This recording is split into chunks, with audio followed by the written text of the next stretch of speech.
Hello दोस्तों, आज लाया हूँ सिंगल कैंडलस्टिक के पार्ट 2 वीडियो। यदि आप पार्ट 1 वाले वीडियो नहीं देखे हैं तो पहले पार्ट 1 वाले वीडियो देख लीजिएगा। उसके बाद पार्ट 2 भी सिंपल और आसान भाषा में आसानी से आपको समझ में आएगा। तो पहला हमारा कैंडल है बुलिश स्पिनिंग टॉप्स। ये ग्रीन वाले पार्ट देख रहे हैं, ये बॉडी कहा जाता है, और ये लंबी सी डंडी देख रहे हैं, इसे वीक या शैडो बोला जाता है। हम बुलिश स्पिनिंग टॉप्स कब मानेंगे?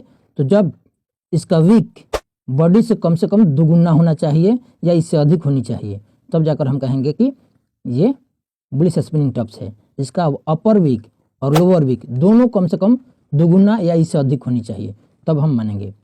इसमें ओपन कहाँ होता है? तो ये ओपन नीचे होता है यहाँ पर, और क्लोज यहाँ पर होता है।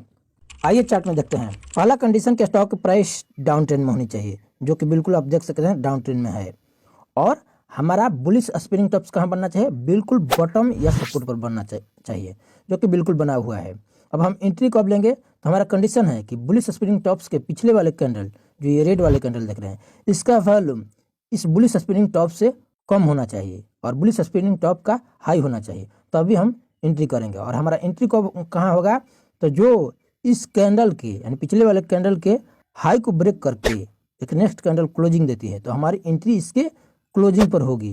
तो इस ग्रीन वाले कैंडल पर क्लोजिंग होगी और स्टॉप लॉस होंगे इन दोनों कैंडल में जो कैंडल लो बनाया है, यानी कि इस रेड और ग्रीन में जो लो बनाया है, तो इसमें देखेंगे तो ग्रीन लो बनाया है। स्टॉप लॉस इस ग्रीन कैंडल पर होगी और आप देख सकते हैं कि कितना अच्छी खासी टारगेट दी हुई है। अब चलिए नेक्स्ट कैंडल देख लेते हैं।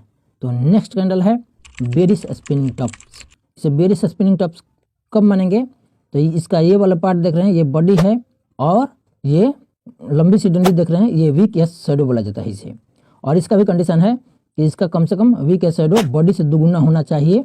अपर वीक और लोअर वीक दोनों कम से कम दुगुना होना चाहिए या इससे अधिक होनी चाहिए, तब हम कहेंगे कि बेरिश स्पिनिंग टॉप्स है। और इसका कंडीशन क्या है? इसमें ओपन ऊपर से होता है और क्लोज नीचे होता है, जबकि बुलिश स्पिनिंग टॉप्स देखते हैं तो ये बॉटम पर बनती है, यानी कि सपोर्ट पर बनते हैं, जबकि बेरिश स्पिनिंग टॉप्स देखेंगे तो ये रेसिस्टेंस पर जाकर बनते हैं। आइए चार्ट में देख लेते हैं। पहला कंडीशन के स्टॉक की प्राइस अप ट्रेंड में होनी चाहिए, जो कि बिल्कुल अप ट्रेंड में है। और हमारा बेरिश स्पिनिंग टॉप्स कहाँ बनना चाहिए? यानी टॉप या रेसिस्टेंस पर बनना चाहिए, जो कि बिल्कुल बना हुआ है। और इसमें भी कंफर्मेशन के लिए वॉल्यूम चेक कर लेंगे कि क्या पिछला कैंडल की वॉल्यूम कम है और ये बेरिश स्पिनिंग टॉप्स का वॉल्यूम अधिक है, तभी हम एंट्री लेंगे। तो हमारा एंट्री कहाँ होगा?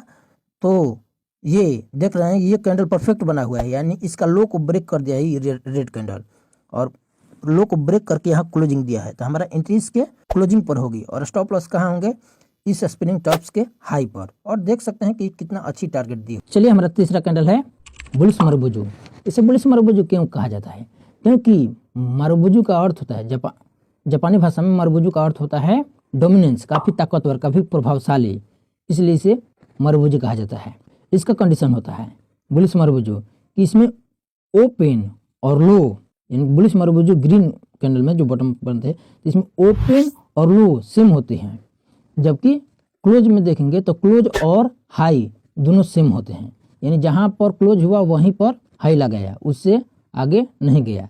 इसमें भी कभी कभी छोटी सी वीक या शैडो देख सकते हैं, छोटी सी अपर शैडो देख सकते हैं। आइए चार्ट में देख लेते हैं। पहला कंडीशन के स्टॉक की प्राइस डाउन ट्रेंड में होनी चाहिए, बिल्कुल डाउन ट्रेंड में है।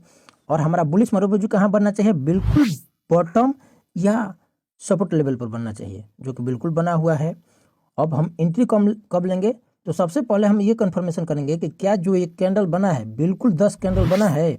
यदि ये 10 कैंडल बना हुआ है तभी हम इसे वैलिड मानेंगे, वरना अगर 2-4 कैंडल बन के और ये बुलिश मारुबुजू बनते हैं तो ये वैलिड मारुबुजू नहीं है, ये टारगेट नहीं दे सकती है, अच्छी टारगेट नहीं दे सकती, या हो सकता है रिवर्स भी हो सकती है। तो 10 कैंडल कंफर्म कर लेंगे कि बिल्कुल 10 कैंडल है। यदि 10 कैंडल है तो राइट पोजीशन में देख सकते हैं बिल्कुल 10 कैंडल है। अब ये तो कंफर्मेशन हो गया। अब इसमें देखेंगे कि ये भी बुलिश मारुबुजू का भी वॉल्यूम अधिक होनी चाहिए पिछले कैंडल से, जो कि बिल्कुल है। और हमारी एंट्री कब होगी? तो देखिए ये रेड वाले कैंडल, यानी बुलिश मारुबुजू से पहले ये 2 कैंडल देख लेंगे, और हमारी एंट्री इस रेड वाले कैंडल के हाई को ब्रेक करती है कोई कैंडल, तो वहाँ पर हमारी एंट्री होगी, जो कि देख सकते हैं यहाँ पर हम एंट्री करेंगे। और स्टॉप लॉस इन तीनों कैंडल में, जो यानी रेड और ये छोटी सी ग्रीन है और बुलिश मारुबुजू है, इनमें से जिसका लो नीचे है, जिसका लो है अधिक, तो उसके लो पर हमारा स्टॉप लॉस होगा। और एंट्री तो आपको बता दिए हैं कि यहाँ पर है। और देख सकते हैं ये अच्छी टारगेट देती है। अब चलिए नेक्स्ट कैंडल है चौथा बेरिश मरबुजू। इसे बेरिश मरबुजू क्यों कहा जाता है? तो इसका भी काफ़ी प्रभावशाली और बेरिश मरबुजू ये रेड कलर के होते हैं। इसमें क्या होता है कि ओपन और हाई सेम जगह होते हैं। इसमें ओपन ऊपर से होता है और क्लोज नीचे होता है। तो इसमें क्लोज और लो बिल्कुल सेम होते हैं, जबकि इसमें लोअर शैडो हो सकते हैं या नहीं भी हो सकते हैं। कभी कभी छोटी छोटी लोअर शैडो आपको दिखाई देंगी। चलिए मरबुजू के बारे में सारे डाउट्स आपको क्लियर कर देते हैं। तो पहला हमारा है मरबुजू फूल। इसे मरबुजू फूल क्यों बोला जाता है?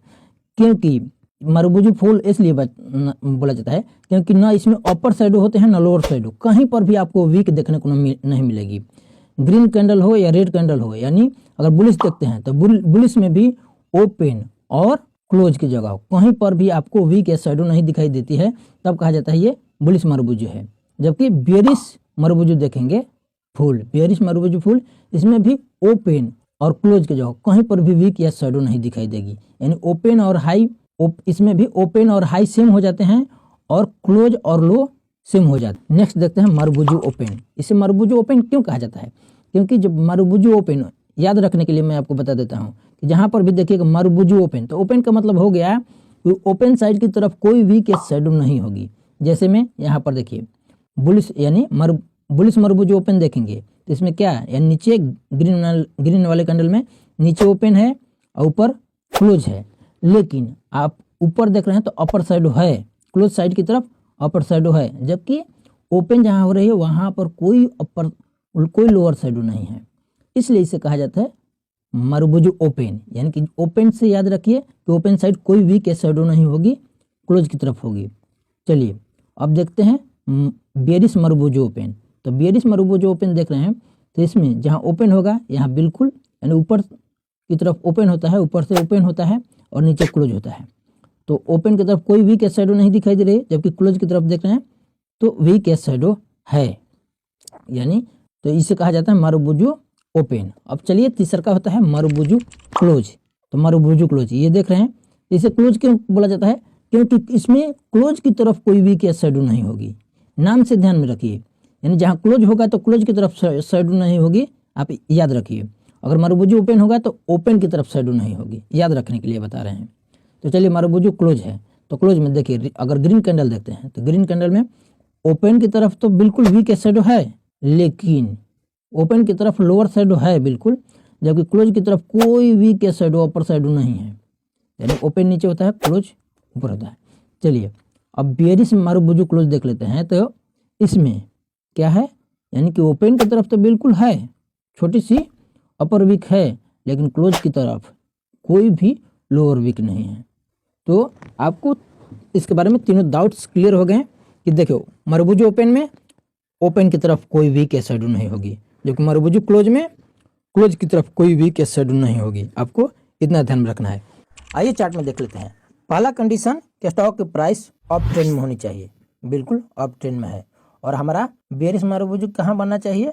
बटन टॉप पर बनना चाहिए, जो कि बिल्कुल देख सकते हैं। और बेरिश मरबुजू ये कोई जरूरी नहीं कि बड़ी बनेगी या छोटी बनेगी, ये छोटी भी बन सकती है, जो कि आप मेरे चार्ट में देख सकते हैं। ये छोटी बेरिश मरबुजू बना हुआ है। और हमारी एंट्री कब होगी? तो हम पिछले कैंडल में देख लेंगे कि किस पिछले कैंडल को देख लेंगे। तो पिछले कैंडल का देख रहे हैं कि लो इस कैंडल के लो से अधिक है, तो हमारा पिछले कैंडल के अनुसार हमारी एंट्री होगी।